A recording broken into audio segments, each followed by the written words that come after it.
Oke, jadi apa nih Des yang bisa kita diskusikan hari ini? Oke, Pak. Saya ada beberapa yang mau ditanya sih, Pak. Wah, Saya menarik. udah, Dan nyiapin pertanyaan ini. saya udah sedikit mencatat yang mau ditanyain dulu, Pak. Oke, boleh. Bentar, Pak. Saya Boleh sambil catat. minum kalau bebas. Iya, Pak. Apa tuh?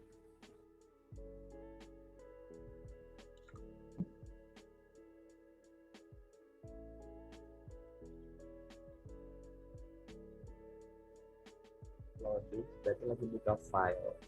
Iya. Buka file. Nggak apa-apa buka file. Kemarin ada yang buka ya, titipan pertanyaan teman seangkatan gitu. Gara juga. Nggak apa-apa.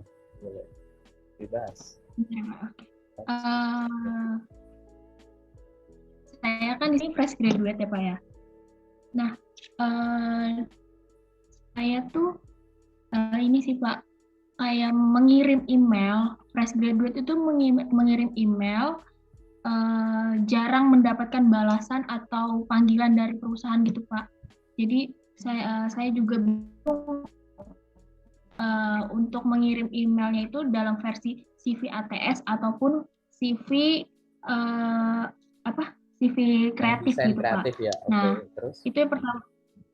Iya, itu yang pertanyaan pertama. Lalu yang kedua itu apa saja sih yang harus ada di dalam CV berkas-berkasnya graduate. Jadi kan kayak eh, apa sih apa ijazah kah atau foto atau segala macam gitu kan Pak. Itu harus di apa aja gitu Pak yang masuk di dokumen itu untuk mengirimkan ke email. Nah, lalu yang ketiga eh, apa surat lamaran itu dijadikan satu dari dalam CV-nya atau terpisah di dalam emailnya atau bagaimana? Dan yang terakhir, lebih optimal mana sih Pak CV bahasa Inggris atau bahasa Indonesia? Gitu Pak. Oke, banyak ya, tapi bagusnya adalah pertanyaan kamu bisa dijawab dengan cara yang dirangkai. Gitu. Jadi inti pertanyaan kamu adalah apa yang harus ada di CV dan di surat lamaran, bagaimana cara menulisnya, bagaimana cara menyusunnya, termasuk penyusunan bahasanya, dan bagaimana cara mengirimkannya, biar apa? Biar saya yang sebagai seorang fresh grad ini ada respon kalau ngelamar kerja, karena sejauh ini kok saya merasa mau pakai kreatif atau ATS friendly sama aja gitu, slow respon atau malah no Iya, respon gitu ya, kurang lebih iya Pak. begitulah ya 4 pertanyaan itu kalau digabung jadi satu. Oke, aku jawab dulu satu-satu. CV itu harus benar dua hal. Pertama itu benar cara bikinnya dan benar cara pakainya. Benar cara bikinnya itu apa aja? Ya termasuk dalam penentuan kamu mau pakai TS friendly atau pakai yang kreatif atau desain. Kemudian ya info-info wajib yang ada di dalamnya. Karena CV itu terdiri dari banyak section di mana masing-masing section itu ada yang sifatnya wajib atau mandatori harus ada yang sifatnya itu opsional gitu. Yang wajib apa aja? Jelas nama lengkap gitu ya. Kemudian ada profilnya atau summary-nya gitu. Dan ada pengalaman kerja kalau kamu punya, kemudian pengalaman pendidikan, pengalaman organisasi kepanitiaan, pengalaman training sertifikasi, kemudian skill yang dimiliki, dan terakhir adalah achievement yang pernah diraih. Itu adalah hal-hal yang sifatnya wajib dituliskan. Kenapa? CV itu tidak bukan autobiografi gitu, bukan hanya menuliskan secara jujur urutan kejadian atau pengalaman hidup kita, tapi kita harus menganggap ini sebagai marketing dokumen kita. Kita menuliskan secara jujur, secara komplit, dan dengan bahasa yang menarik gitu. Karena kan kita ingin jual diri dengan CV kita. Kita akan membuat perusahaan atau orang perwakilan perusahaan itu gitu ya, membeli kita secara cara apa? Secara bertahap. Membeli secara bertahap tuh gini. Lamar. Wah, ini menarik nih, udah. Gitu. Habis itu psikotes. Hasilnya bagus, tahap selanjutnya. Gitu. Itu membeli secara bertahap tuh begitu.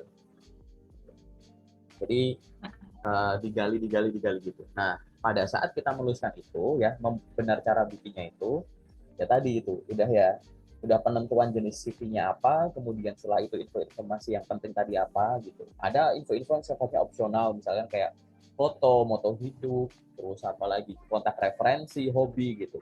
Itu sifatnya opsional, walaupun ada opsional yang lebih kayak direkomendasikan, ada yang ada atau nggak ada nggak masalah untuk di awal gitu kan. Tuh. Kemudian termasuk penentuan bahasanya gitu. Kita harus pastikan dulu informasi-informasi penting tadi harus masuk dulu, dan yang kedua nulisnya udah benar. Percuma misalkan kamu menuliskan pengalaman kerja, udah sih dimasukin gitu, tapi nulis pengalaman kerjanya hanya bilang saya pernah di sini, saya pernah di sini, cuma nulis misalkan nama perusahaannya, periodenya kapan, jabatan sebagai apa, tapi kamu nggak menuliskan tugas dan tanggung jawab yang pernah dipercayakan ke kamu dan achievement yang pernah kamu peroleh selama kamu di sana. Nah, ini kan juga percuma gitu. Mau kamu nulisnya pakai ATS friendly atau pakai yang kreatif sama aja gitu. Karena kan informasinya cuma ditulis hanya kayak menggugurkan kewajiban karena udah gitu doang. Tapi kan kamu tidak lengkap gitu kan. Mau nanti akhirnya di awal akan direview langsung pakai mata atau pakai sistem applicant trackingnya itu, ya sama aja, infonya nggak ketarik gitu, nggak terlihat. Nah, kita tidak akan menilai kamu dari apa nebak-nebak yang ada di kamu ditulis di CV. Kita nggak kenal kamu siapa. CV dikirim ke perusahaan, misalkan dikirim ke aku. Kan nggak mungkin aku nilai kayak, oh ini Desi tuh pengalamannya ada nggak ada ya dia ya. Tapi kalau dilihat dari mukanya tuh kayak orang rajin ya. Jangan-jangan dia punya pengalaman kerja tapi nggak ditulis, kan nggak bakal gitu. Iya. Atau ini kok pengalamannya begini ya, tapi kayaknya tuh kalau dari lihat dari mukanya tuh dia punya ini, itu kan nggak mungkin gitu. Kamu akan dinilai dari yang ditulis gitu. Sehingga kita harus memastikan yang wajib ditulis sudah ditulis dan menuliskannya dengan lengkap gitu. Ini dari sisi benar cara bikinnya dulu, termasuk dari penentuan bahasa tadi. Penentuan bahasa itu tetap ada hierarkinya gitu, ada urutan prioritas penulisan bahasa. Penentuan bahasa gimana? Nomor satu, urutan teratasnya itu adalah gunakan bahasa yang diminta di info locker kalau memang tercantum di info lockernya. Ada beberapa locker di akhir info lockernya itu akan memunculkan apa, action-action yang atau feedback yang diharapkan dari kamu, dari orang yang tertarik gitu. Tidak hanya sekedar mengirimkan CV ke sini, gunakan email dengan judul ini gitu, lampirkan ini, itu nggak cuma itu. Ada loker yang menuliskan kirimkan CV dalam bahasa ini. Nah, kalau itu muncul, jadi penentuan bahasa hierarki tertinggi adalah ikuti arahan bahasa yang diminta oleh info lokernya jika memang ada gitu. Tapi kan itu urutan teratas ya. Urutan yang kedua, kalau memang nggak ada bahasa yang diminta, urutan yang kedua ini adalah apa, misalkan cari celah promosi diri. Kalau aku bahasanya gitu. Jadi kalau kita lihat lokernya, kalau nggak ada disuruh bahasa tertentu, yang nomor dua adalah cari celah promosi diri. Cari celah promosi diri itu dari mana? Satu, misalkan kita baca dari posisi yang dilamar. Dari yang posisi yang dilamar gitu, kira-kira menguasai bahasa asing tertentu misalkan, itu dibutuhkan nggak? Atau misalkan kandidat yang keterima di situ, kalau dia bisa bahasa selain bahasa Indonesia, karena kita orang Indonesia gitu ya, kira-kira itu menguntungkan mereka nggak? Gitu. Menguntungkan profesinya nggak? Gitu. Misalkan, info lokernya bahasa Indonesia. Posisi yang dibutuhkan itu sekretaris. Di kualifikasi lokernya, tulisannya mampu berbahasa Indonesia lisan dan tulisan. Mampu berbahasa Inggris dengan baik secara lisan dan tulisan. Mampu berbahasa Inggris dan Mandarin secara baik dengan lisan dan tulisan. Itu kan ya kamu ngikutin apanya? Ngikutin di situ tidak ada arahan menggunakan bahasa Inggris, tapi di situ ada kayak gitu. Itu berarti potensi celah mempromosikan diri. Jadi dengan menuliskan CV-mu dengan bahasa Inggris, seolah-olah kamu bilang, ini saya buktikan nih cara tulisan.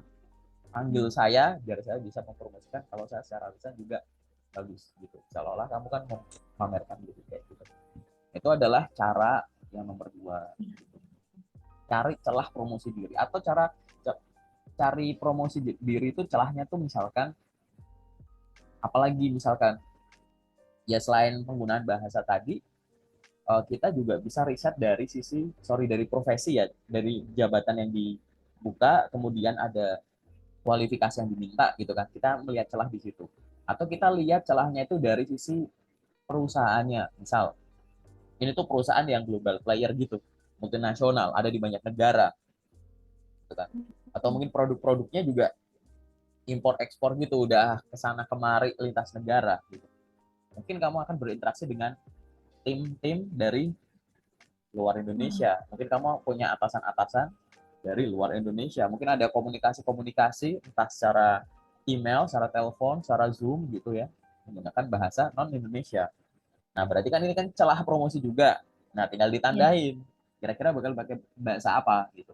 Paling gampang ya bahasa Inggris, karena memang bahasa internasional yang bisa ditemukan mayoritas penuturnya hampir di semua negara kan bahasa Inggris gitu. Jadi gunakanlah itu.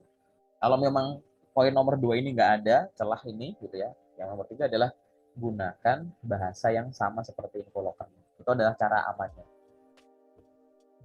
Jadi salah nggak kalau loker bahasa Indonesia aku kirim bahasa Indonesia? Nggak.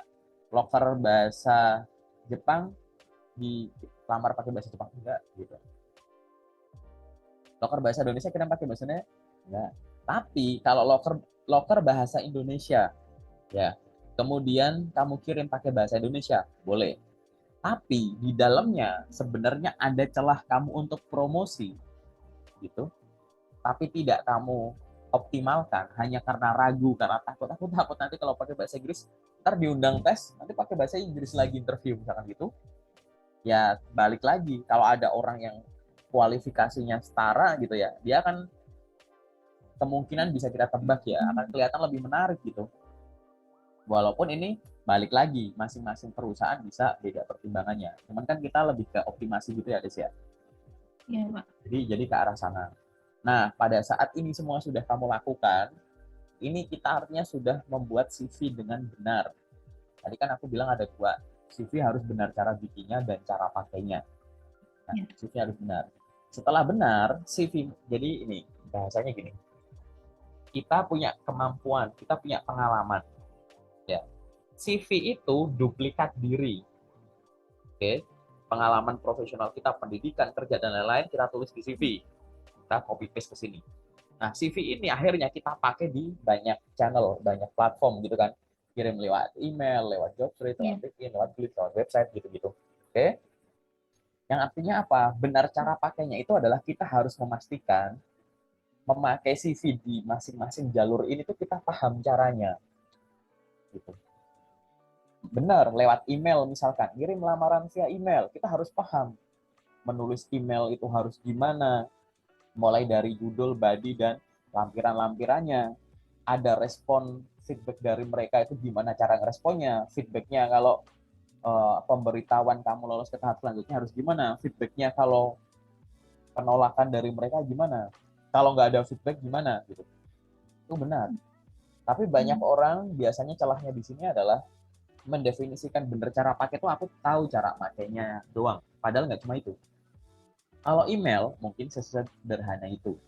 Tapi kalau website misalkan atau LinkedIn, LinkedIn itu benar cara pakai nggak sekedar aku tahu cara ngirim lamaran di LinkedIn gitu. Tinggal klik tuh yang easy apply atau yang Ya. bukan easy apply tinggal klik nanti buka ada tab baru, ada website baru gitu, di backlink kemana gitu.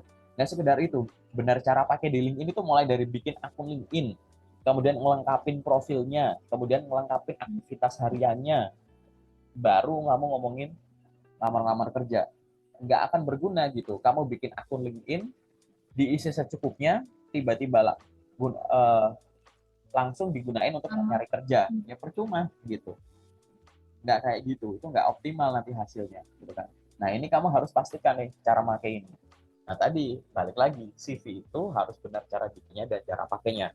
Termasuk tadi kalau misalkan kamu kirim lewat email, lampiran-lampiran apa yang harus dilampirin, kalau nggak salah tadi ada pertanyaan itu. Nah kita balik lagi, hierarki ada urutan lagi.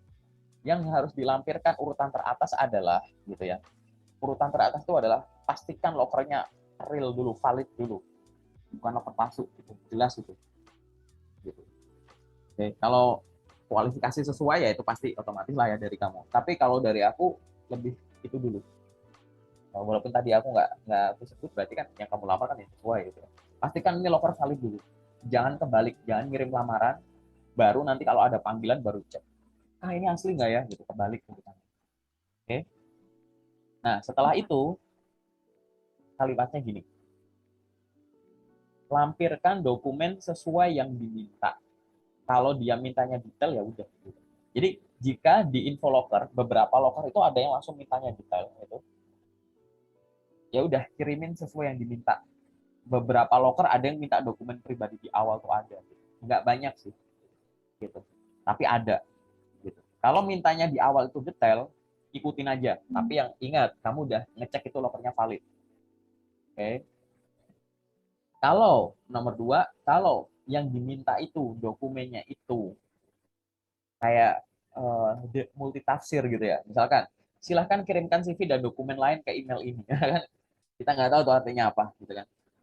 Silahkan kirimkan lamaran ke sini. Masa iya? Silahkan kirimkan lamaran ke email ini. Kamu cuma ngirim surat lamaran gitu kan? Enggak.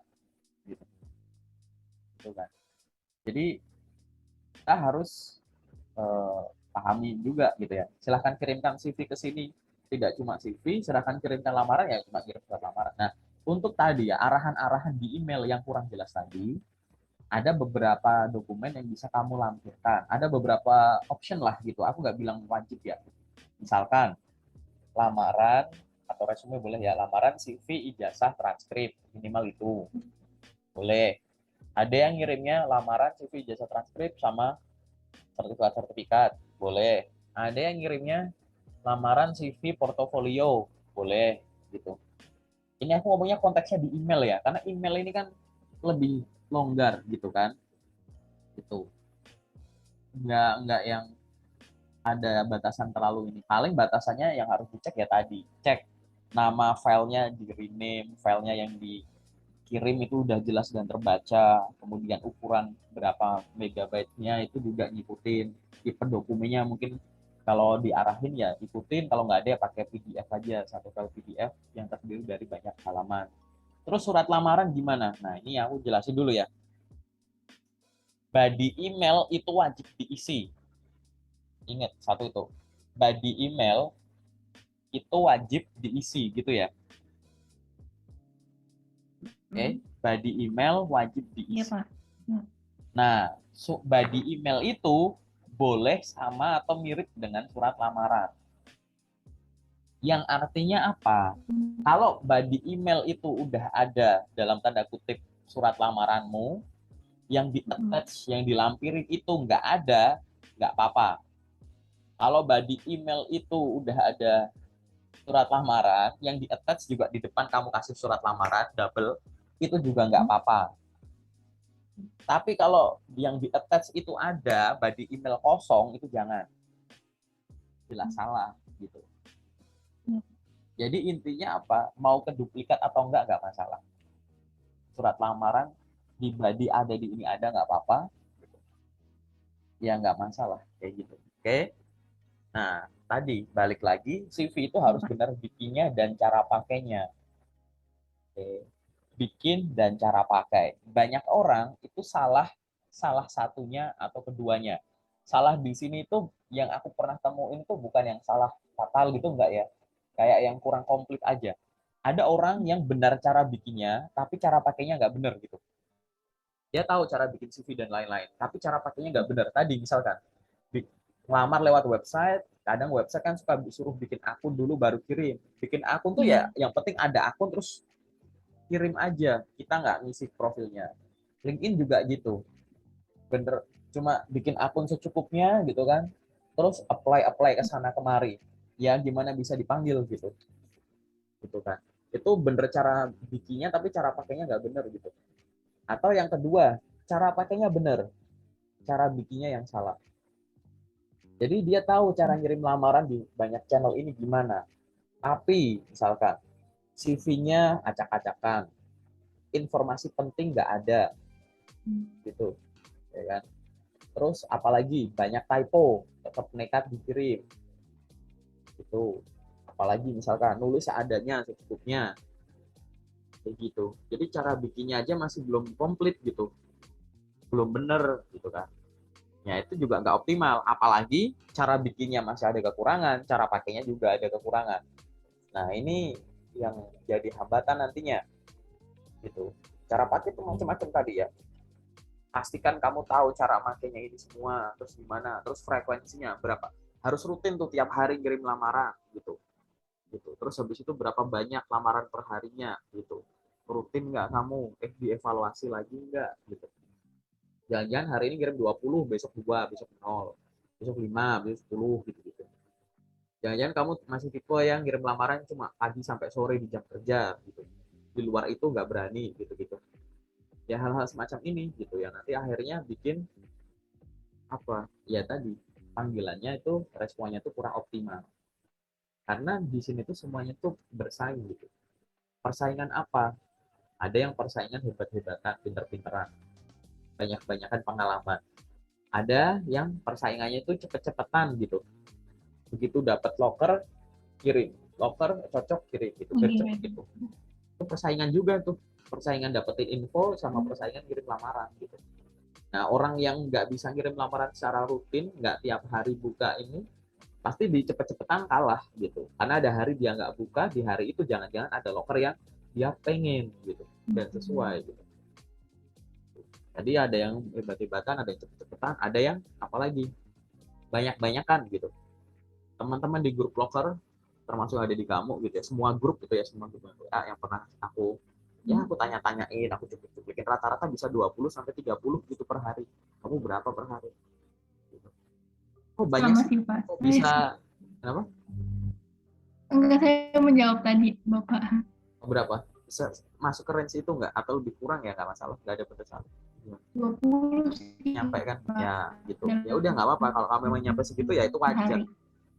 Kalau nyampe segitu ya wajar zaman sekarang gitu. Karena platform mencari kerja banyak. Misal tadi aku sebut ya, email, terus ada yang dari grup Telegram, grup WA, terus dari website, dari LinkedIn, dari apa tadi misalnya job street, belum yang lain gitu. 5 ini aja deh, 5 20 bagi 4. Kayak kamu buka LinkedIn nyari 4, tutup, cari job street, cari 4, tutup. Dari grup WA sama Telegram 4, tutup, dari website cari 4, tutup. Gampang gitu. Zaman sekarang gampang. Karena masing-masing platform itu pasti ada locker yang gampang bisa kamu akses, ada yang enggak gitu. Karena kamu wah kok ini di sini ada di sana nggak ada gitu-gitu. Sebenarnya mungkin ada semua gitu karena nyebar gitu kan. Platform-platform selain website atau bersumber dari recruiter itu semuanya kan repost gitu ibaratnya.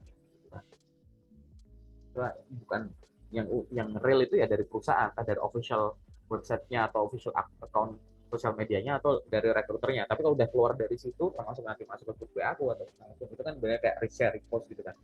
Sehingga tadi masing-masing orang dengan punya banyak channel untuk dapetin info locker itu kemungkinan terjaringnya itu makin luas gitu kan karena kita pakainya banyak gitu. Nah ini yang harus dioptimalkan. Balik lagi ke pertanyaan tadi, misalkan kok aku udah pakai TS atau belum atau enggak, sorry, tapi kok panggilannya enggak banyak. Evaluasi dulu cara bikin dan cara pakainya udah bener belum. Nomor satu itu.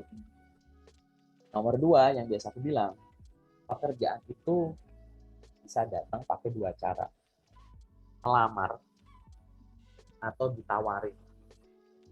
Gitu. Ada orang yang dapat kerja itu gara-gara ngelamar kerja terus ngikutin tahapnya terima. Ada pekerjaan yang datang tuh tiba-tiba di DM gitu, tiba-tiba dikirim email, tiba-tiba di DM ke LinkedIn, ada yang di DM ke Instagram gitu.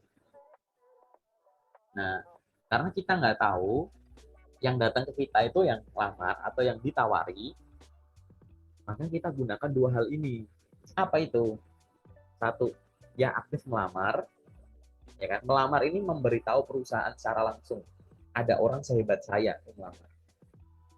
Tapi biar bisa ditawari itu gimana? Berarti kamu harus melakukan sesuatu biar perusahaan tuh notice ada orang sehebat kamu gitu. Namanya ditawarin kok. Gitu kan. Ditawarin kan kamu pernah nawarin sesuatu ke orang yang kan harus tahu dulu. Gitu. Nawarin tuh walaupun nggak tahu gitu kan. Pasti harus tahu dulu baru ditawarin. Gitu. Nah itu sama apa yang dia kan yaitu branding. Gitu. Branding lah di sosmed. Paling gampang ya di LinkedIn. Gitu. Bikin postingan rutin ini itu. Lu banyak orang lupa ya, LinkedIn itu sosial media gitu. Tapi mengoptimalkan dari salah satu fungsi medianya, jadi media pendapatan vlogger dan media melamar kerja. LinkedIn itu sosial media. Banyak orang cuma menggunakan LinkedIn dari sisi medianya. Cari vlogger, kirim lamaran. Nah, unsur sosialnya mana gitu loh. Connect orang baru tiap hari, follow orang, bikin postingan, terus belajar dari postingannya orang, coba menyampaikan pendapat dengan komen ke postingannya orang, ngucapin selamat ulang tahun bagi yang ultah, ngucapin selamat dapat pekerjaan baru bagi yang dapat kerja gitu. Nah, hal-hal semacam inilah yang nanti akan bikin kamu tuh dinotis, kamu tuh siapa ya, kamu tuh aktif gitu. Sistem algoritmanya si LinkedIn pun juga baca ini akun aktif gitu. Nanti lama-lama tuh terekspos gitu, terekspos makin luas. Itu yang harus dilakukan secara konsisten. Jadi yang dibutuhkan itu konsistensi juga. Nah ini kamu udah lakukan belum? Itu poin nomor 2. Oke, aku simpulin dulu ya. Kalau banyak yang udah kamu lamar, mau ATS training atau desain, itu nggak banyak respon, cek ulang dari sisi tadi. Udah bener cara bikin dan cara pakainya belum? Nomor 2, ya, udah optimalkan cara untuk menemukan dan ditemukan belum? Gitu ya. Itu nomor 2. Yang nomor 3 apa biasanya? Nomor 3 itu adalah dari sisi manajemen waktumu, time management masing-masing orang. Gitu. Banyak orang belum sadar bahwa sambil kamu nyari kerja, kamu harus mengembangkan diri. Oke? Jangan hari kamu tuh sibuk untuk kirim lamaran terus, tapi kamu lupa mengembangkan diri. Nanti kalau mengembangkan diri, kamu punya skill baru, pengetahuan baru kan itu buat diupdate ke CV. Misal, kamu wisuda Januari 2022, misalkan ini Januari 2022. Sekarang Februari 2022. Kan jaraknya nggak jauh nih. Jadi ibaratnya pengalamanmu yang kemarin masih fresh banget gitu loh. Ya, kamu statusmu sebagai seorang fresh graduate, nama besar kampusmu, ilmu-ilmumu masih melekat gitu. Bayangkan kamu wisuda Januari 2022, terus sekarang Desember 2022. Statusnya ini kamu masih job. Yang jadi pertanyaan adalah selama ini kamu udah ngapain aja gitu. Iya, iya. Jangan sampai gapnya ini terlalu jauh. Kalau gapnya terlalu jauh, kamu nggak ngecek di CV, coba nanti dicek di CV ya. Tanggal waktu terakhir yang tertulis di CV sampai detik ini kita bikin Zoom ini, jaraknya seberapa jauh? Jauh nggak? Kalau terlalu jauh, nanti rekruter akan mikir dua hal. Kamu itu tidak punya inisiatif dan kamu tidak produktif. Gitu. Karena ibaratnya, lah ini waktu kosongnya segini, kamu ngapain aja gitu. Punya inisiatif kan memulai sesuatu untuk dilakukan, sehingga ini nggak kosong kan gitu. Memulai sesuatu tuh inisiatif. Produktif tuh yang kamu mulai ini, kamu lakukan secara rutin sampai akhir gitu. Tapi aku ngelakuin kok Kak, aku ada kerjaan, aku freelance ini, aku part time ini, aku ini itu. Ditulis nggak di CV? Jangan-jangan ini kosong, tapi kamu ada kegiatan banyak. Ini banyak terjadi juga ya gitu. Sangat banyak dari aku yang review-review gitu. Sambil nunggu gitu, sambil nunggu dapat kerja kantoran kerja impian yang dia cari, dia punya usaha sendiri. Tapi nggak ditulis gitu di CV-nya. Nah, kalau nggak ditulis, gimana kita tahu? Kan yang kita tahu kan cuma lihat CV kayak, oke ini gini, oh ini 2021, sekarang 2022. Terus ngapain aja ya? Kan kita nggak bisa nebak gitu loh. CV-nya banyak harus diproses. Apalagi ini pakainya tadi pakai sistem ATS. Kan nggak bakalan mikir kan sistem ATS nggak dikasih logika gitu. Apabila penanda waktu dan sekarang jaraknya jauh, silahkan kepoin sosmednya kan nggak ada gitu. ATS itu kan sistem alat ya gitu kan. Nggak ada logika buat ngepoin LinkedIn-nya, cek sosmed sana sini gitu. Oleh sebab itu dari sisi CV ini harus kita update terus, dari sisi kita harus kita tadi jangan sampai ada gap-gap yang jauh-jauh itu. Nah walaupun kita tidak punya gap tadi, sambil belajar. Belajar apa? Tadi pengembangan diri. Ada nggak ilmu-ilmu yang kamu butuhkan dan lain-lain. Terus dasarnya belajar apa? Dasarnya belajar adalah evaluasi performa CV-mu hasil CV dan lain-lain, sejauh ini kamu ngelamar kerja gimana. Misal, aku ngelamar kerja udah dari 2 bulan yang lalu. Berarti yang harus kamu evaluasi itu adalah dari 2 bulan ini aku ngelamar kerja, udah berapa loker yang aku kirim. Makanya kita harus rekap. Oh, dari 2 bulan aku udah ngelamar 1.000 loker. Dari 1.000 loker ini, yang ada panggilan ke tahap selanjutnya itu 100. Yang ditolak itu 400. Yang nggak ada kabar 500 gitu. Pikirin lagi, yang ditolak ini lokernya aku lamar lewat mana? Oh, yang 400 nolak aku, ternyata yang 350 tuh dari LinkedIn, yang 50 dari yang lain-lain. Berarti ada yang salah nih sama pengirim LinkedIn, apa ya gitu. Atau misalkan dari 400 yang aku lamar, yang ditolak tuh yang katakanlah tadi 350 tuh yang beda jurusan, yang 50 yang sesuai jurusan. Wah, berarti aku belum terlihat menarik nih bagian beda jurusan, ada kemungkinan ke sana. Coba skill apa sih yang dibutuhkan gitu. Sehingga nanti kamu akhirnya tahu harus apa yang dilakukan. Kemudian yang ini ada, aku udah ngirim lamaran nih, 500 loh, aku kirim gak ada respon. Apa yang harus aku lakukan? Iseng DM ke LinkedIn rekruternya misalkan. Selamat siang Bu Desi, perkenalkan nama saya ini. Terima kasih atas info lowongan yang Ibu post melalui akun LinkedIn Ibu. Beberapa waktu yang lalu saya sudah melamar ke email tersebut dan semoga sudah Ibu terima dengan baik ya lamaran saya. Mohon informasinya, apakah kualifikasi saya sesuai dengan yang dibutuhkan perusahaan? Katanya.